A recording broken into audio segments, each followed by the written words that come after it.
I had an encounter in the early 1980s in Starr County. I lived on a ranch and I spent much of my free time exploring. One day I was wandering the property with my single-shot .22 rifle. It was spring and there had been rainfall, so the grass and weeds were very tall. And suddenly I heard the sound of a large animal running. I assumed it was just one of my dad's horses, but then that's when the beast came into view. It was about 30 yards away and it looked very much like a gorilla, but its fur was reddish brown and it was running on all fours exactly like a gorilla. I was stunned. I didn't dare take a shot because this animal was massive and a .22 would only piss it off. I could see its muscles undulating under its fur. I decided not to tell anyone, and I never thought of Bigfoot because I thought Bigfoot was exclusively bipedal. Many years later, I confided this story to my son. Then, I saw a show about Bigfoot in East Texas, and the witnesses described the exact same thing I had seen. A reddish-brown ape-like creature on all fours. My son revealed my secret to my relatives, and I was ridiculed as expected. This encounter happened to me back in the summer of 1995 in Edcouch, Texas. And at the time, I was 15 years old, and I'm 37 now, but I remember it like it was yesterday. Well, this one night, I had a buddy of mine come over, and we wanted to rent some video games and some movies, so I asked my mom if I could borrow the car and head out. She said no. I had a fit, blew a gasket in total teenage style. I stormed out of the house and walked down the street to cool down. I didn't even bother telling my friend either, I just left. I walked down to the end of the street to where the street lamps didn't shine. I took a seat right at the middle of the street and put my head down. At that time, my old neighborhood was right next to a cornfield, and the rest of the lots were filled with overgrown, dry, tall grass and an abundance of mesquite trees. We also had an old meat market that had closed down some years before and was now just an empty, vandalized building. The meat market was located on the opposite side of the block, and therefore, my street was on the back side of the property. So, I parked myself down and just breathed. I had gone back there into the dark because that's where my friends and I used to frequent smoke weed and cigarettes, so I knew the property well. Anyway, as I sat there, I remember looking up at the sky and noticed how bright the moon was this night, how the breeze was pushing the trees from side to side, and suddenly, I heard a rustling sound behind me. I turned back and there was a big possum scurrying away from me. I sighed in relief and turned back around. I rested my head back down and that's when I heard it. An extremely loud, deep roar. I picked my head up and just froze. I didn't even move. All I did was just scan the dark, empty lot in front of me, and all I saw was darkness. I also remember feeling the bass of the roar. I could feel it in my body, in my chest. If I could compare it to anything, it sounded like a lion in a movie or something. Like, do you remember if you've ever seen the movie Jumanji, that part in the attic where the lion roars? Kinda like that. I told myself to get up and run, but I just couldn't. Finally, after what seemed like an eternity, I told myself to run, and run I did. Gosh, I don't think I've ever ran that fast in my life. I got home and my mother, sister, and friend were outside on the front porch waiting on me. They asked me what was wrong. I guess I looked a little scared and told them that I heard something. I remember that feeling of cold sweat in my gut and knots. At that time, I believed it to be the devil, maybe coming after me for being such a little asshole with my mom. Now, I don't know. I really now think it was a Sasquatch. We don't have big game in this part of Texas like bears, but we do have boar, deer, bobcats, ocelots, and of course possums, but nothing like that could have made that sound. And I say it was a Sasquatch because years later, right after college, I found myself working at a home healthcare office. I met a dude there that later became a friend of mine, and one day, my coworkers and I were sharing horror stories, so I brought up my roar story. After I retired to my office, my buddy dropped by for a visit.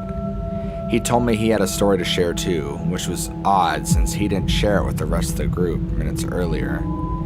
As it turned out, he just so happened to have a similar encounter, but his was way creepier since he actually saw the damn thing.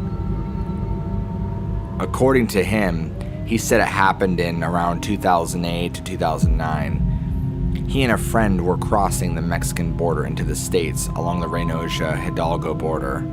That one friend was sneaking in one of his cousins to help him find a job or some shit. These guys decided to cross a little after midnight. While they waited in the tall, dry grass to swim over, he said they heard a loud splash hit the water. When they looked in the direction of the splash, he said all they saw was a dense white fog rolling down the water. Said it looked like a living thing. He also mentioned that when that fog rolled up on them, they started to feel sleepy. The group began to move towards the water and use the fog as cover, and that's when they heard someone swimming in the river. He said he thought it might be illegals or even cartel members up to no good. He said as they laid there, this dark, heavy gorilla man swam right in front of them. Doing the breaststroke, the water hit the creature right at the chest. That's important because his friend later told him that in that part of the river it was about 6 to 7 feet deep. The creature looked directly at them and didn't stop. My buddy made it over just fine after that, but never returned to the site. I honestly think that the Sasquatch visiting this part of Texas use our irrigation canals and ditches as routes to come in and out of the region. The canals are so big and deep and run for miles and miles. I've been hunting by some of those places and one could easily disappear out there. So, when I was young and lived in Olmedo, Texas, which is the southernmost part of Texas, right by the Mexican border, a lot of stuff happened to me. One night, my brother-in-law asked me to go to the nearby store and get some nachos. It was around 10 p.m. or so, and the store is not that far away of walking distance, maybe 5 minutes at most. Where I lived, it was pitch dark because only a couple of homes could afford those light posts. Across the street from my house, there was a monte, which is a forest, and it was all along the dirt road until you hit the main road, which was some creepy looking trees and bushes. Now, the store was the only thing that had a light post. There was enough light from the houses to know which house was yours, of course. Anyway, I went to pick up the nachos and started to head on home. Once I got away from the store, I started to hear someone doing the psst sound. I stopped and turned around and I saw nothing. I started to walk again and I heard the psst sound again. I thought it might be my brother-in-law just trying to scare me, so I cussed at him and told him to quit being dumb. I was a little scared, to be honest, because it was pitch dark and I kept hearing a psst. I started to walk faster to go home, and that's when I started to hear a low growl and hoof-like steps following me. I wanted to run, but I felt as if I was going to fall in the dark if I ran. So I walked a little faster, but the hoof-like steps kept following me at the same speed I was walking. I had finally had the guts to turn around, and what I saw was horrible. It looked like a big black dog, but with hooves. It looked like if its hair was coarse, like that of a pig, and with big glowing eyes. It was showing its teeth and fangs just like dogs and wolves do. And every step I took, it also took one, and I could hear the hooves stomp on the dirt road. It had a low growl, like if it wanted to run and attack me. All I could do was walk backwards and just keep my eyes on it so it wouldn't get me. Just seeing the red glow eyes gave me goosebumps, and even talking about it is unsettling. When I started getting close to my house, it disappeared like smoke. I ran inside, and I guess I was pale because my mom, brother-in-law, and sister were asking me what on earth happened. I told them, and my mom said to stop talking trash. She did not want to believe me, or she was just too afraid. My brother-in-law went to their room and got his gun and went outside to see if he could see anything. He said he didn't see anything, but he did hear a psst and some evil laughter that gave him goosebumps as well. We don't talk about it in front of my mom because she just gets too scared. Now, as an adult, I get goosebumps just remembering those red glowing eyes and the large howl that was about to attack me back when I was a teenager. I go every year to see my dad, which he still lives in that area, but he does not let me go out at night alone, even now. It is still spooky in that area, but now there are more people living there, and there are more light posts everywhere. That was one of many incidents that I encountered. I was on my way back from visiting my father in Houston, and I had stayed pretty late. It usually takes me about an hour and 45 minutes to drive home because I live to the north of Houston, off of I-69 in Cold Spring, Texas. I was about 25 minutes from home. I'd made the turn on the road 222 that takes you past Lake Livingston Dam. It was around 10 p.m. and this long stretch of road is covered on all sides by woods, with the occasional ranch house or farm. Now there are no lights, but one passing through there. I was past that light and in total darkness with my only headlight shining. I saw something up ahead and slowed down. It was a furry creature on all fours crossing the road. I'll never forget the way it felt. The hair on my arms are standing up and I just get goosebumps just remembering it. It looked like the boy from Jungle Book crossing the road with the hind part of the body higher than the front. It stopped on just the other side of my truck, passing a few feet in front of it. It was dark gray and black and it didn't seem to have a face, or maybe it didn't, I just had too much hair. It was too big to be a dog or any other animal, so I still don't know what it was. But all I know is that I drove off speeding away, looking back into my rearview mirror, hoping it wasn't following me home. I locked up and stayed close to my rifle the whole night. And to this day, driving through that stretch of road, I hope I never see that creature again.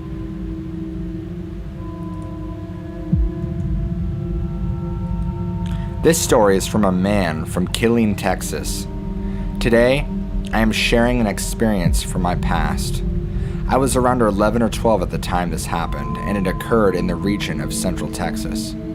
If you guys have ever seen this figure or something similar, I'd love to hear your stories. Alright, so it was during early spring if I remember correctly, and the sun was starting to set early as usual, and I was walking home from my buddy Jeffrey's house. When I was walking, I saw not a single soul in sight, and with only a single working streetlight on my road, and I hurried home as fast as possible. Upon passing around 5 homes, I felt a shiver creep down my spine and my hair rise. It felt as if something was watching me, burying into my being with their very own eyes. Upon the shiver, I turned full circle, only to see a figure gray as molding clay and around 7 or 8 feet in stature. Its eyes were deep black sockets, and its mouth was as dark as a black hole. Its arms were skinny as twigs, though, followed by hands more resembling stumps than human fingers. There also seemed to be an item around its neck, and I forgot what exactly it was, so I'm going to guess it was like a piece of tattered cloth. I let out a small yelp and I ran as fast as I've ever done in my life. In the distance, I swore I heard small thumps following me. But by the time I got to my house, I swung the door open and bolted the 3 locks on the door shut. I remember a thump on the door among the likes of a dead corpse hitting the ground. However, after that initial thump at the door, I glanced out the window to find nothing there, as if the monster had vanished into the cloaked darkness around it. Now, I'm apparently not the only one to see this thing.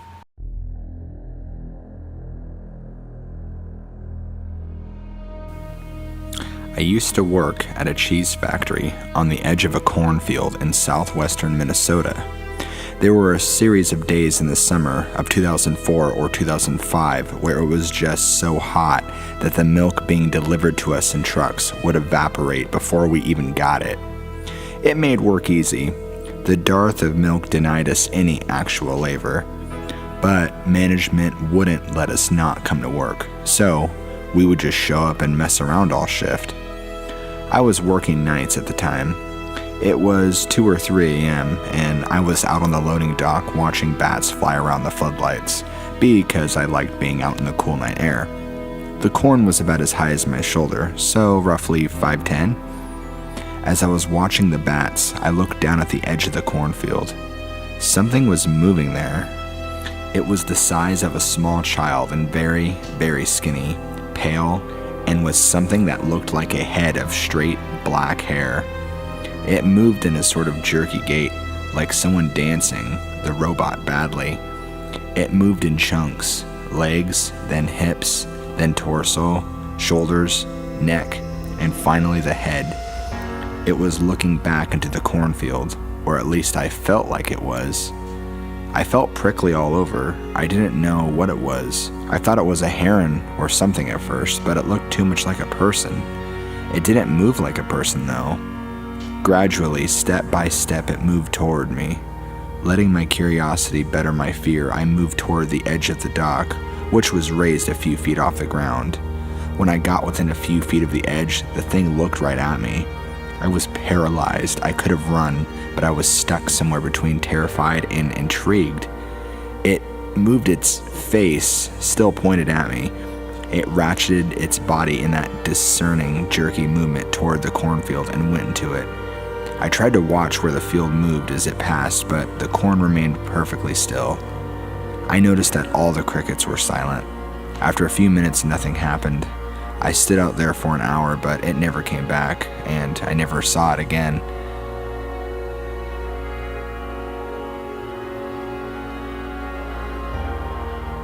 My strange story took place on the 26th of September, 2009. My church was on a retreat in Indiana, in a forest. The place we stayed at was a small building in the center of the forest. We decided that evening to go out and play in the forest with the children, so we came up with a game to play. It was like police. The kids were the police, and we would pick an adult to be the hostage. So when we began the game, we had to find the adult hiding in the forest in the middle of the night. So we start going around the back of the building and we spotted a tall figure. It had to be at least 6 feet tall, and it was running toward the trees where there was a small open area with tall grass that goes up to your knees. It ran with its arms at its sides, but it stopped at the edge of the tall grass, as if to wait for us to get closer. We chased after it, thinking it was an adult. When we were finally a few yards away, it dove into the grass and started to crawl very fast, almost snake-like. We got weirded out, but stood there staring at it. When it got across the tall grass, it began to climb a tree. It looked somewhat like a deformed cat-like animal when it was climbing. Then a few moments later, a kid yelled, "I see him!" and was pointing in an opposite direction. We saw a similar figure running a couple yards away, so we chased it, but then it vanished behind a tree. Well, turns out, a few minutes later, we found out the adult hiding in the parking lot in the front of the building the whole time. So who knows what we saw that night in that forest. At least 15 kids saw the thing with me though, so I know I'm not crazy.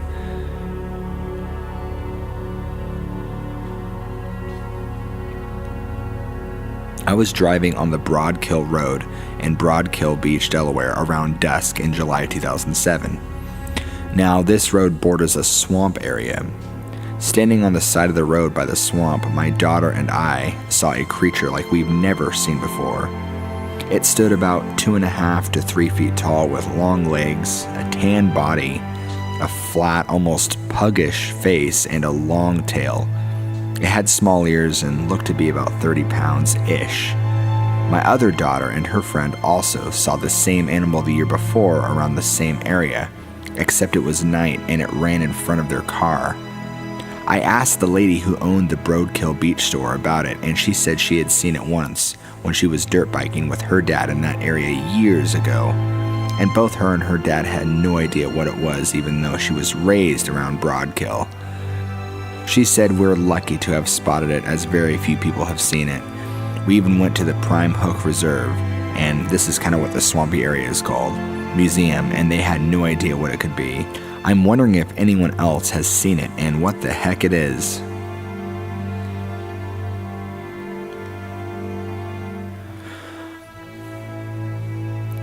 This story takes place, I think, in the summer of 1995, making me 9 years old at the time. Practically every other year, my family would take a trip to Florida. We would usually go to Disney World, but my mother was getting sick of that. So, that year we actually didn't go to Disney World, to my sister's and my dismay. On one of these days, we were on a beach. I don't remember what the beach was called exactly, but the people sitting next to us mentioned it being the bottom tip of Florida. After a while of nothing happening, everybody was either in the ocean or sunbathing silently. A woman sitting to the left of us pointed past us to our right, asking, "What is that?" We all turned and looked to a surprisingly vacant corner of the beach. There were no people down there, but what was there was something really strange. We all got up to get a better look, very quickly forming a crowd around it. If I had to describe the creature we saw in one word, the word would be cartoonish. I will never forget what it looked like. It was green and looked like a ball of slime about the size of a basketball. It had tentacles resting on the ground around it with two longer tail-like tentacles sticking out of its back. The thing that was the most bizarre and made it look cartoonish were its eyes, which were on stalks that stood about a foot off of its body. The eyes looked creepily human and just looked at us in almost disinterested way. The other strange thing about it was its mouth, which never seemed to close, and where you'd expect teeth were tooth-shaped fleshy protrusions. No one, not even the creature, seemed scared, and after a while it lazily slithered back into the ocean. There were roughly 10 witnesses to this thing, and we all spent most of our time talking about it, what it must have been. One idea was that it was a parasite organism for a much larger creature, one also possibly I never identified. One idea was that it was a parasite organism for a much larger creature, one also possibly never identified.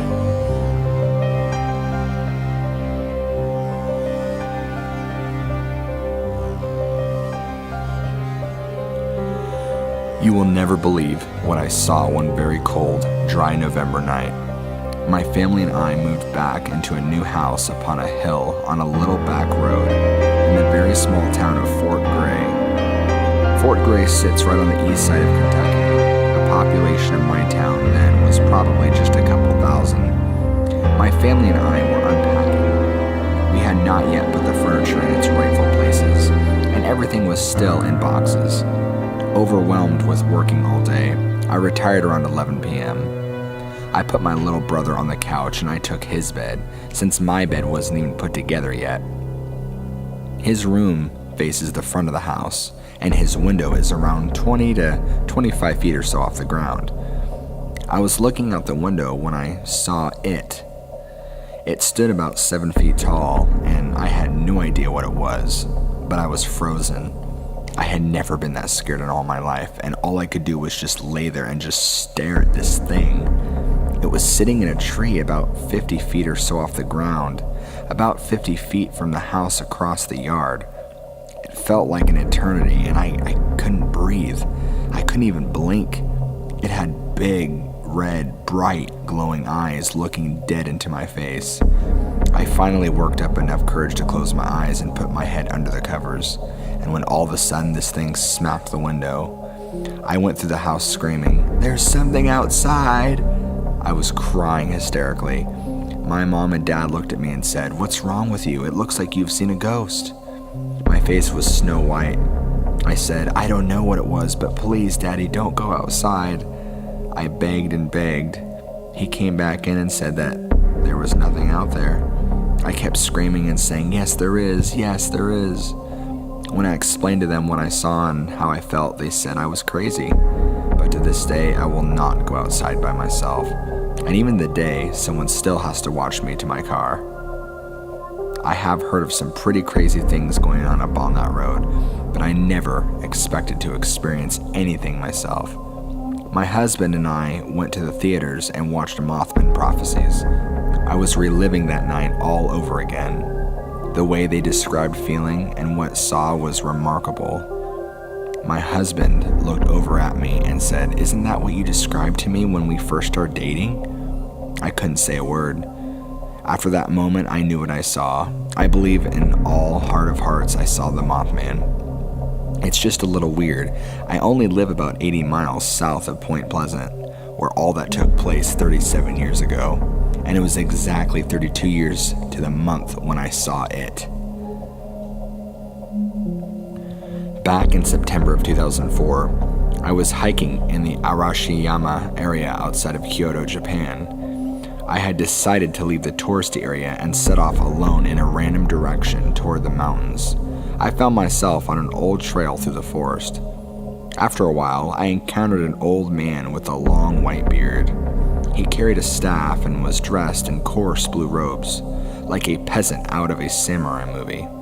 He saw me and told me to follow him. Being more curious than anything, I walked after him as he led me further into the forest.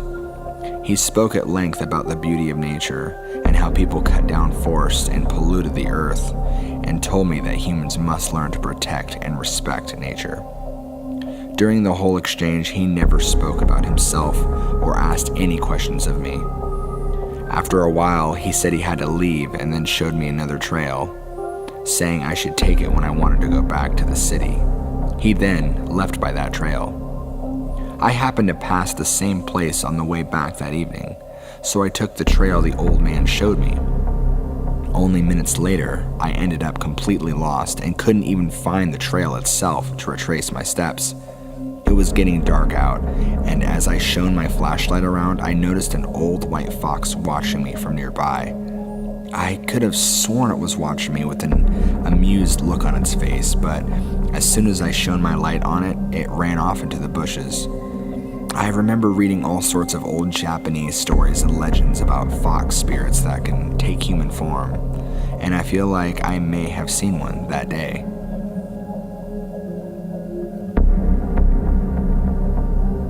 Working as a police motorway patrolwoman in Portsmouth, England, I'm frequently confronted with situations that are both bizarre and unnerving. However, the incident that occurred on the 25th of November of last year is by far the most unusual of them all. During a routine speed camera setup in the city around 6:30 p.m., our speed trap picked up random tracings of non-existent objects hurtling past at 30 to 40 miles per hour. Now, the devices are not actually known to malfunction, so we trained the camera on the road surface to see what we picked up. Sitting in the back of the patrol van, we were shocked to discover on the screen that the camera was picking up what can only be described as human figures running up and down the street approximately 40 feet away from the vehicle, only barely visible through the night vision filter. They were of average height, had a silvery hue, and were sprinting up and down the central reservation, repeatedly and very fast. I admit I did not exit the vehicle to investigate, but apparently I didn't have to. Only about 10 feet away at the side of the road, one of these silvery entities just appeared on the screen. Female, approximately 6 foot, and standing motionless facing away from the van. She was dressed in a scantily clad clothing not unlike that a young woman on an evening out may wear. I was extremely freaked out, especially considering that leaning out of the window, there was obviously no evidence of anyone standing that close to the vehicle.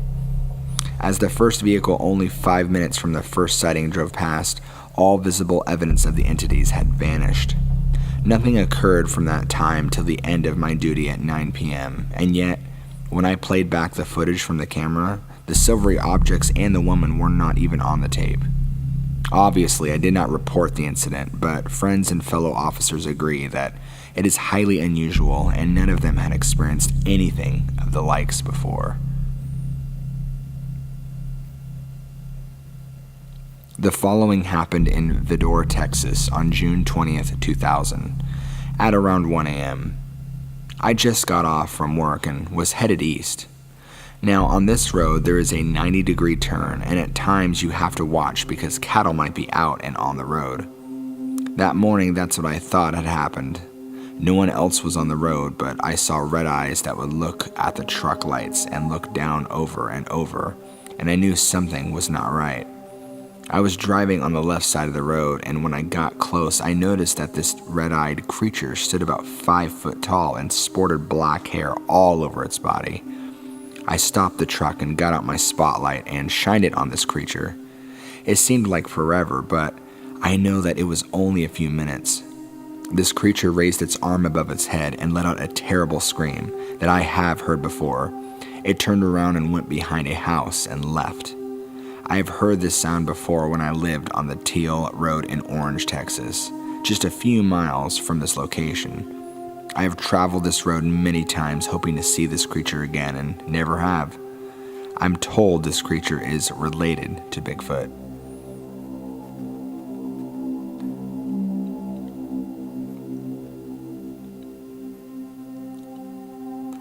I'm not entirely sure on the exact date of when this happened, but it would have been around 1999, maybe in the spring or summer. Living in Australia, you are bound to see strange things from time to time, although most have an explanation behind them. This is different. I was young at the time, probably 9 or so, and my family was having a barbecue in the backyard of our house. We were all sitting at this table on the patio, eating, talking, not really paying attention to anything surrounding us. And suddenly, I heard a plop noise come from the leaf cover in the garden along the back fence. I immediately turned and looked to see what had made the noise. To my horror, I saw a small blue creature look at me and then run into the shrubbery. It was about 6 inches tall or so on all fours, and it didn't have any toes that I could see. Its face was vertically oval-shaped with small black eyes, a long protruding nose, and a grimacing mouth filled with almost needle-like teeth.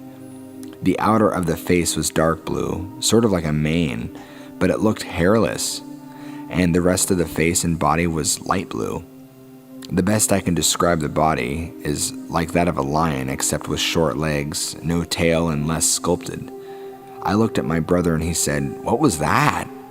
He had seen it too, and when my mom calmed us down, she took my brother and me to separate rooms of the house and got us to draw what we had seen. We both drew the same thing. I was terrified for the rest of the night, and to this day, I still don't know what that creature was that I saw, but it gives me the creeps just to think about. Hey guys, what lurks beneath here, and I hope you enjoyed this video. If you like my content, go ahead and hit that big ol' subscribe button, and remember folks, always fear what lurks beneath. One rainy night in the middle of May 2003, my friends and I were hanging out at around 9 p.m. We are the Navajo tribe people, getting water for the livestock in Sunrise, Arizona. We were having a great time. Tony was driving. I was on the passenger seat.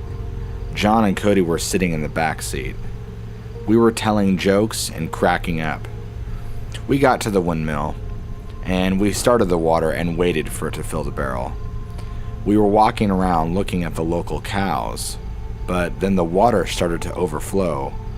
John ran to pull out the hose. John is a professional sheep herder. Then we all got back into the truck. This time I was going to drive. When I got in the truck, it would not start. I tried to start the truck, and I even looked under the hood to check out if there's anything out of place.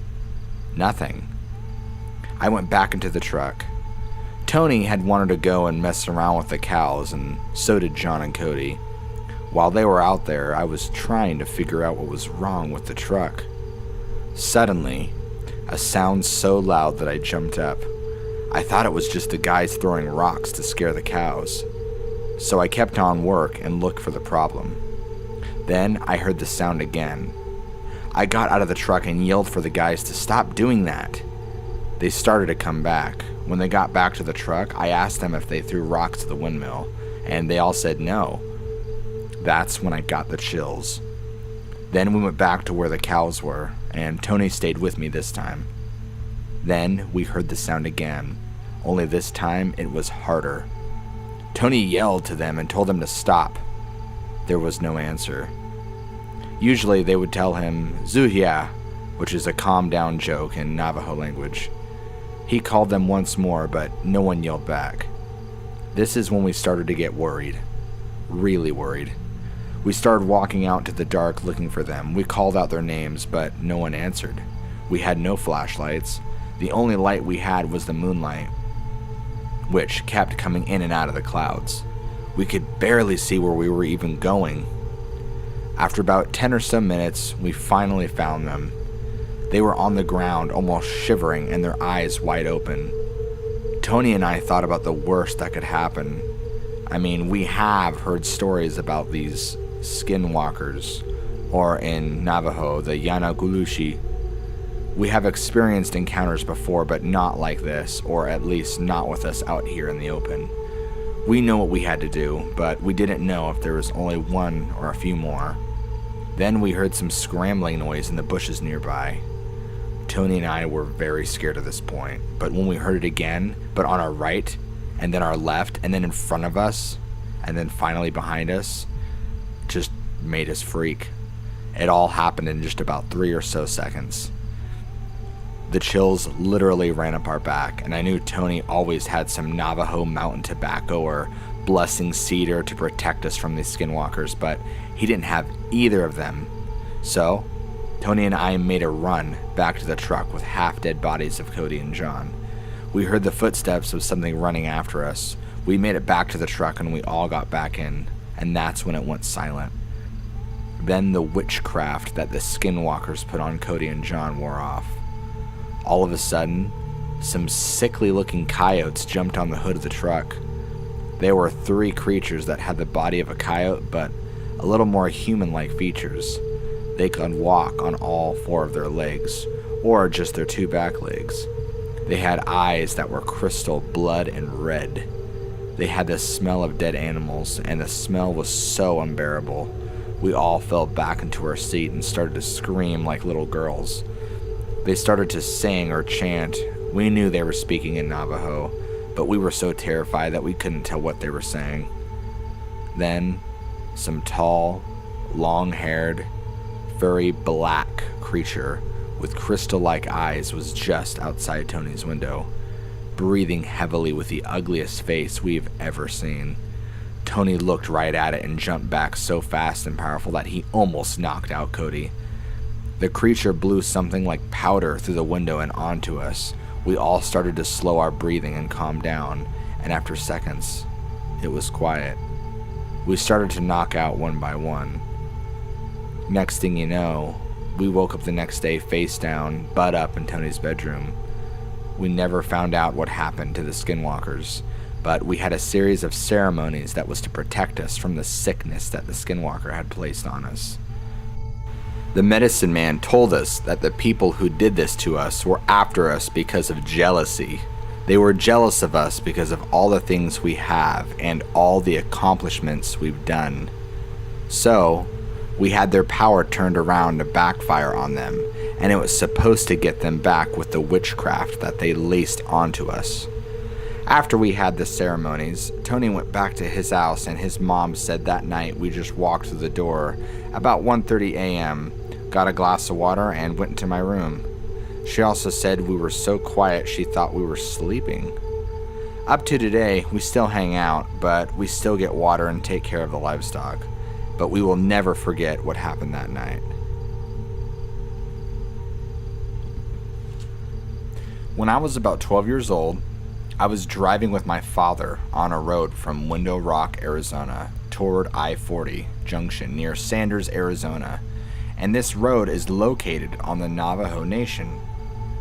All the reservation is trees and high desert, and houses aren't found for miles, and there isn't any electricity or running water. My dad and I were driving south, and it was snowing, and it was about 2 a.m. We were driving for roughly 40 minutes from Window Rock, and my dad and I saw a woman beside the road with no shoes and no jacket. When we saw her, she was walking about 25 feet from the road. When we saw her, she didn't even look back to see who it was or even try to hitchhike. She just kept on walking like nothing was wrong. Then my dad says, "Damn, she must be freezing." I started laughing because I thought she was drunk or something. I mean, walking in the middle of nowhere in the middle of the night. Then my dad pulled over for her and she was still walking. So my dad shouted in Navajo and English, "Hey, do you need a ride?" And as soon as my dad yelled, she turned around ever so slowly to look at us, and her long hair was covering her face. You couldn't even see what her face looked like. Her hair just covered her whole head like a mop head. She slowly started walking toward us, stepping on rocks and branches and snow. She walked up to the truck on the passenger side where I was just sitting and just stood by the window for like 15 seconds, just looking at me. My dad said, "Open the door, jump in the back." But as soon as I opened the door, she just took off running away into the dark forest. My dad and I were stunned because it was freezing out there and there wasn't civilization for miles. So I just closed the door and my dad closed the door. We just took off and thought, what the hell is her problem? Because she looked just like a regular person. A couple of weeks go by and my dad was visiting some of his friends who lived within 5 miles of the area, and my father just mentioned what happened to them. And their faces just looked stunned, and they had said, "Was her hair covering her whole head, and did she have any shoes?" And my dad was like, yeah. And then that's when they told him that it wasn't a real lady. She's a ghost. My father and I didn't understand. We were like, what? But she looked like a real person. Well, my father's friends weren't surprised because the Navajos are used to hearing weird stories like that, and of course having weird encounters happening to them all over the reservation. I live in Oklahoma, but I'm from Gallup, New Mexico. My son Anthony and my daughter Alicia had just moved here in from Gallup. They found a house to rent in the same town I live in. So, Anthony and I drove back to Gallup to get their stuff out of storage. It was the beginning of March and it was very windy. We pulled a horse trailer behind the pickup. It was empty on the way there and we can only drive about 45 to 55 miles an hour without the trailer starting to swing all over the road. So, a trip that normally took 11 hours, well, you guessed it, roughly 17 hours. We were traveling on I-40 west of Albuquerque, New Mexico. Now, there are several different Indian reservations there. It was late at night and Anthony was driving. He needed to go to the bathroom bad. So, he exited at the bottom of 9 Mile Hill, just west of Albuquerque. He drove behind the gas station because it was closed and there were a few semis parked in front. I told him not to stop there because I saw someone by the trash dumpster. He pulled up a little further and we looked back. There was nobody there. I figured that I was just tired and maybe seeing things. He started to get out and I told him to hurry, that something didn't feel right. He agreed. After he got back in the truck, he said it felt like someone was standing behind him while he was pissing. He was afraid to look back, so he just ran fast and jumped in the truck. My son started driving west again on I-40. Maybe 10 more miles down the road, he started slowing down in the middle of the road. There was a vehicle quite a distance in front of us. We could see the brake lights, and the car looked as if it were turned sideways in the middle of the road. I looked at my son and asked him what he was doing. "Hey, do you see that car?" he said. I looked again and it was driving perfectly down the road like it had never stopped. I told my son to pull over to the side of the road. I asked him if he was tired and he replied yes, so we both got out of the truck to switch places. I walked around the front of the truck and Anthony walked around the back and stepped over the tongue of the trailer. Right when I was getting in on the driver's side, a car passed by. I glanced at it as it drove by. At the end of the car on the pavement, right by the taillights, was a man. He was hunched over on all fours, feet and hands on the ground. He was covered with a buckskin. It almost looked as if he had jumped off the back of that car right as it passed us. The next second, he was gone. I thought I had to be seeing things. It was late and I was getting really tired. Now, my son got in on the other side and I started driving down the road.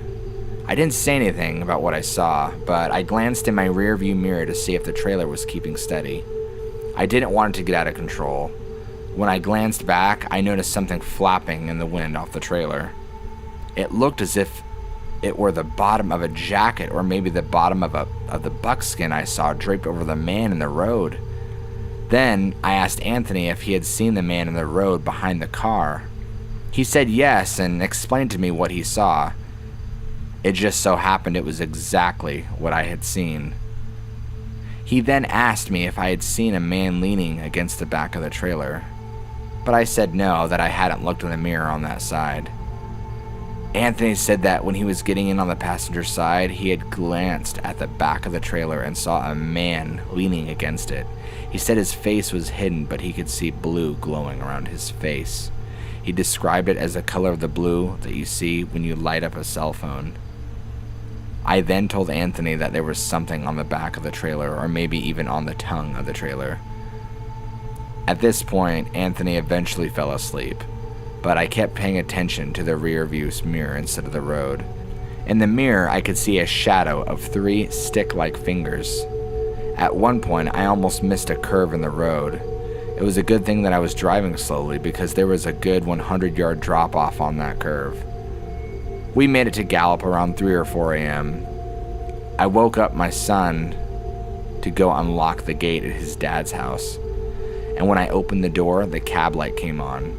It was flickering as if someone was moving their hand back and forth underneath it. Anthony saw it too. I lifted the seat to get our stuff out of the back, and I noticed that the seat was down in the extended part of the cab.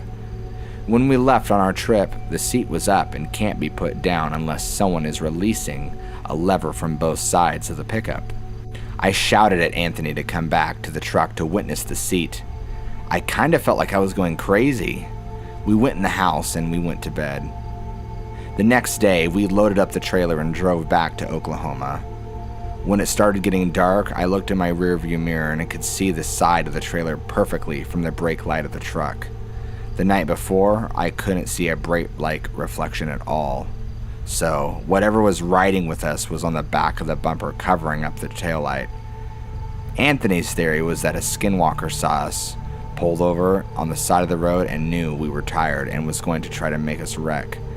He thinks that the light flickering inside of the pickup and the seat in the back being down was his grandmother that had recently passed away. Anthony was very close to her, and he felt that she was protecting us from the Skinwalker.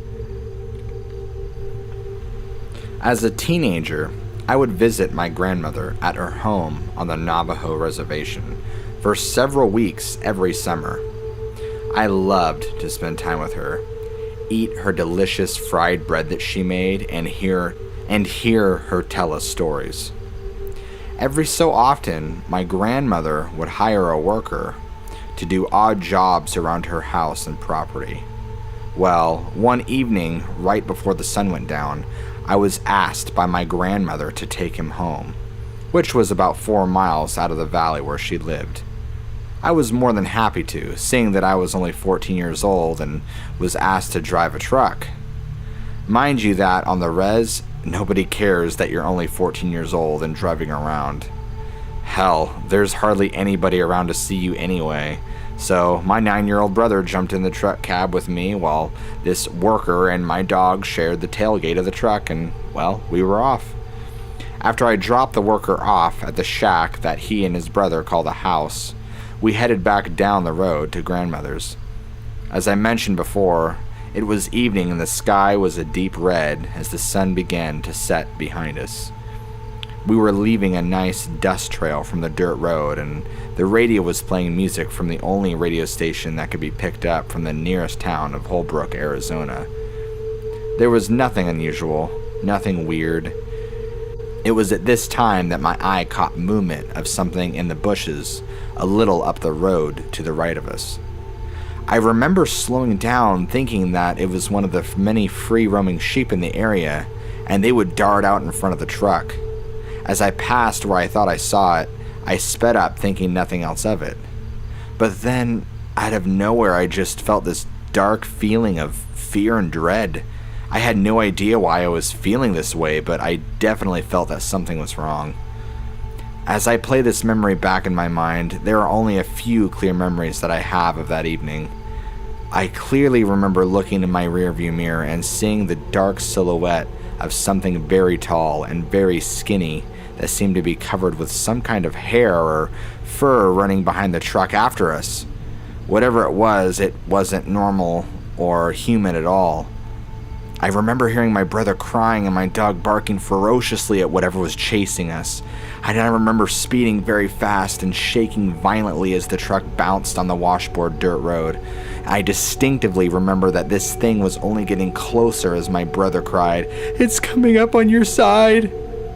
I remember being as scared as hell and thinking that I didn't want to die. At the moment that I thought would be our last, I remember speeding around a bend in the road and seeing a car coming toward us in the opposite direction. At that moment, I felt instant relief and felt that whatever was following us was now gone. Shaken up, but alive, we made it to grandmother's house, wondering what the hell had just happened. We ran inside, not looking back, hoping that whatever was chasing us had not followed us home. As we told my grandmother about our experience, she didn't seem too surprised, which surprised us. She continued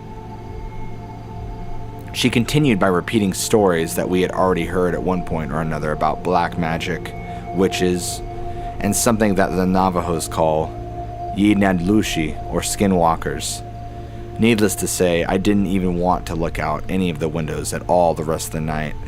And as a matter of fact, I never drove on the reservation at night again until I was 21. Without going too deep into explanation, I'll just say that these skinwalkers are evil men and spirits that use black magic for evil doing. I tell you that as far-fetched as it may sound, they are real. I believe that if God and his greatness are real, then the devil is equally as real and also has his ways of showing himself. This may not sound very scary to some readers, and that may be due to my lack of writing, but what happened that evening really did happen, and it scared the living crap out of me. I invite anybody to visit this part of Arizona if you have any doubt or want a huge scare. I promise you won't be disappointed.